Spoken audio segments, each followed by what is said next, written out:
दोनों ट्रैक्टरों की वॉशिंग चल रही है। जॉन डीयर को अपन ने धो दिया है। अब बारी है 4710 की। भाई साहब इसका साउंड तो नेक्स्ट लेवल है। 17 साल हो गए इस ट्रैक्टर को लेकर, इसका साउंड चेंज नहीं हुआ। स्वराज फटर फटर होते हैं।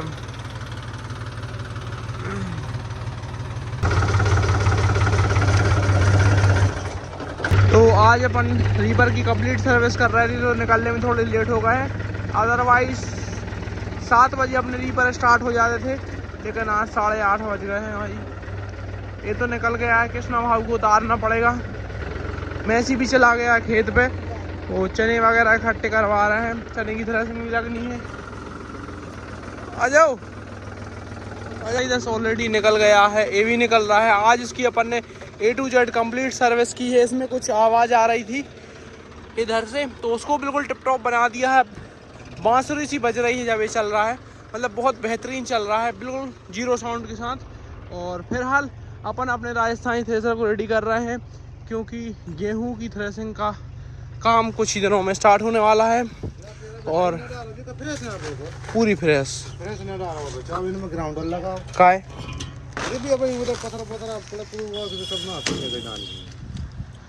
डार तो दे अब्बू जी का चूज देखिए, पूरी फ्रेश ब्लेड है और जी पूरी फ्रेश नट है।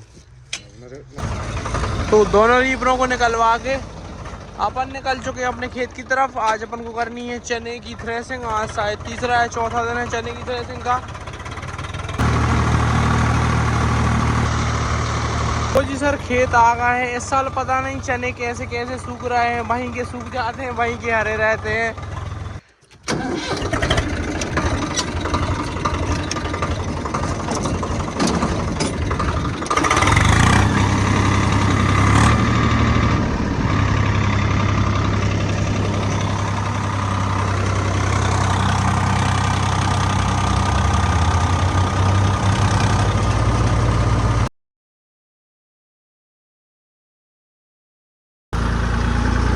लो जी सर यहाँ से निकल चुके हैं।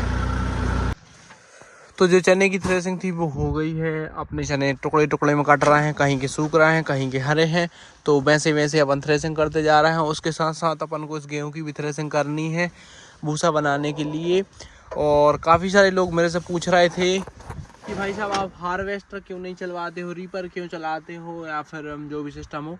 तो हमारे एरिया में रीपर सबसे ज़्यादा चलता है, क्योंकि हमारे एरिया में पत्थर वगैरह हैं, तो उसके कारण जो भूसा मशीन है वो नहीं चल पाती। और हमारे यहाँ पे भूसा मशीन उतनी ज़्यादा सक्सेस है नहीं, तो रीपर चलवा के थ्रेसर से भूसा बनवाते हैं। और लोग थ्रेसर का भूसा ज़्यादा अच्छा मानते हैं, उसी को प्रेफर करते हैं। बोलते हैं कि जो भूसा मशीन का भूसा रहता है वो ज़्यादा अच्छा नहीं बनता, जो भी हो।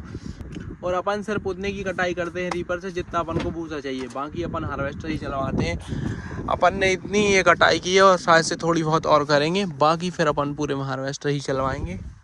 ऐसा कुछ सिस्टम है। जितने का भूसा बनाना है उतने की रीपर से कटाई कर देते हैं। बाकी आप देखो रीपर की कटाई का कमाल देखो, कितनी बढ़िया कटाई की है। हो गई खाली। तो मॉर्निंग आपका काम तो खत्म हो गया है। तो आज अपन इस थ्रेसर की गेहूं की सेटिंग कर रहे हैं। सुबह अपन ने इसकी चारों ब्लेडें चेंज कर दी थी विथ नट के। अगर उनमें ज़्यादा समय तक पुराने नट रहते हैं तो वो स्लिप होने लगते हैं, तो अपन को टाइम टाइम पर नट वगैरह भी चेंज करने पड़ते हैं, क्योंकि वो स्क्रू टाइप नट रहते हैं। एक तरफ पेंचकस लगता है, एक तरफ नट लगता है। यूजुअली वो स्लिप होते नहीं हैं, पर अगर वो स्लिप होते हैं तो बहुत ज़्यादा दिक्कत देते हैं, तो उनको चेंज करते रहना चाहिए विथ रिस्पेक्ट टू टाइम। और बाकी फ़िलहाल अपन इसके लिए हाई स्पीड में करने वाले हैं। फिलहाल राहर, चना और सोयाबीन की सेटिंग में है। अब अपन इसकी सेटिंग को चेंज करने वाले हैं। जब अपन सेटिंग चेंज करेंगे तो जो ये पट्टा है ये बहुत तेज़ चलने लगेगा। उसके साथ साथ इसके ड्रम के अंदर जो कटर हैं वो भी बहुत तेज़ी से घूमने लगेंगे, और जो हवा का प्रेशर है वो भी बढ़िया तेज़ी से चलेगा।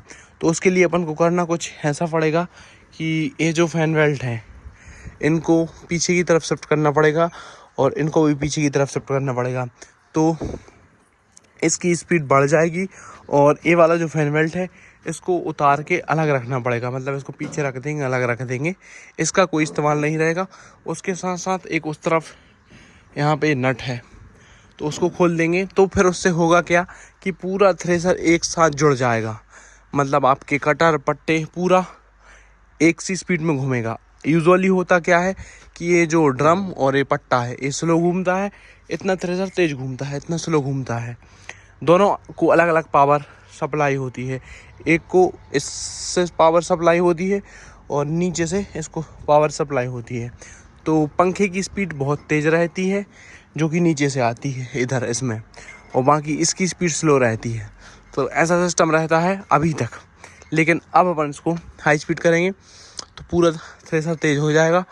और उसके बाद अगर आपको कोई भी डाउट इस थ्रेसर की सेटिंग को लेके है तो वो आप मेरे से पूछ सकते हो। कटर इसके पूरे एक से रहते हैं, कटर का काम रहता नहीं है, ब्लेडें कटर का काम करती हैं। और अगर इस थ्रेसर में आपको कोई दिक्कत जा रही है तो आप कमेंट में पूछ सकते हो। यूजुअली ये थ्रेसर इतने बढ़िया रहते हैं कि इनमें कोई दिक्कत जाती ही नहीं है। मल्टी क्रॉप में तो हज़ारों दिक्कतें आती हैं, कभी दाना फेंकना, कभी ये कभी वो, तो इसमें ऐसी कोई भी दिक्कत नहीं देखने को मिलती है। अगर आपने एक बार सेटिंग कर दी तो पूरी सीजन बढ़िया धड़ल्ले से चलाओ। तो सबसे पहला काम इस पट्टे को निकालते हैं। तो जो ये D106 का वेल्ट है अपन ने इसको अलग कर दिया है। ये इसको पावर देता था और यही फैन को चलाता था। अब ये फ्री हो गया है, अब इसको पावर नहीं आएगी। अब इसको पावर अपन देंगे इस वाले व्हील से, मतलब ये जो आपको नट दिख रहा है ये वाला, इसको अपन टाइट कर देंगे। अभी अपन इसको घुमा रहे हैं तो वो नहीं घूम रहा है, देखो फैन नहीं घूम रहा है। अभी फैन को पावर इससे मिलती थी, लेकिन अब जब अपन इसको टाइट कर देंगे तो इसके साथ ये भी घूमना स्टार्ट हो जाएगा। तो फटाफट से इसको टाइट करते हैं। एक यहाँ पर ग्रीस पॉइंट होता है जो कि बहुत ज़्यादा इम्पोर्टेंट पॉइंट होता है। 90% लोगों को नहीं पता होता कि इस फैन बेल्ट के नीचे भी एक ग्रीस पॉइंट है जो कि इस वाले बेयरिंग को ग्रीस देने का काम करता है, लुब्रिकेशन देने का काम करता है। तो इसमें ग्रीस करना बहुत ज़्यादा ज़रूरी रहता है। और जब भी इसमें ग्रीस करो तो इसको बढ़िया तरीके से साफ़ कर दो, कपड़े से पोंछ दो, बाकी इधर ग्रीस नहीं बचना चाहिए। अगर किसी भी फैन बेल्ट में ग्रीस लग जाता है तो वो फैन बेल्ट इंस्टेंटली ख़राब हो जाता है, उसकी लाइफ आधे से आधी हो जाती है।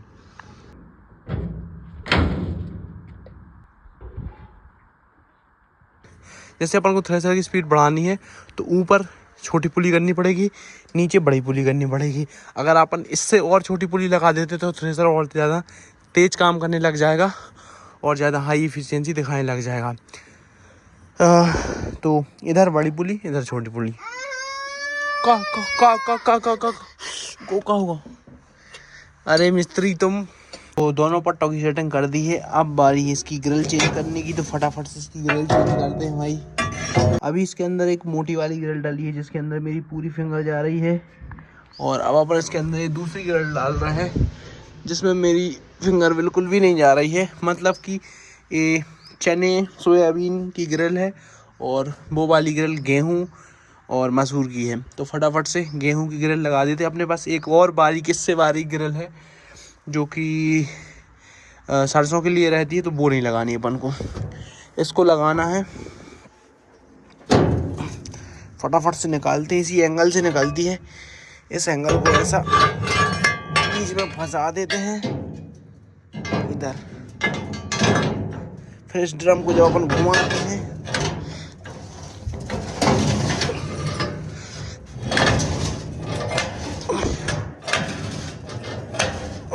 में पूरे एक से कटर रहते हैं, क्योंकि ये थ्रेसर बाकी थ्रेसरों से अलग है। इसमें कटिंग होती है, उसके बाद इसमें कटर की ज़्यादा ज़रूरत पड़ती नहीं है, बस थोड़ा सा भूसा बारीक करने के लिए चाहिए पड़ते हैं। तो ये पूरे एक से रहते हैं और ये बढ़िया तरीके से काम करते हैं।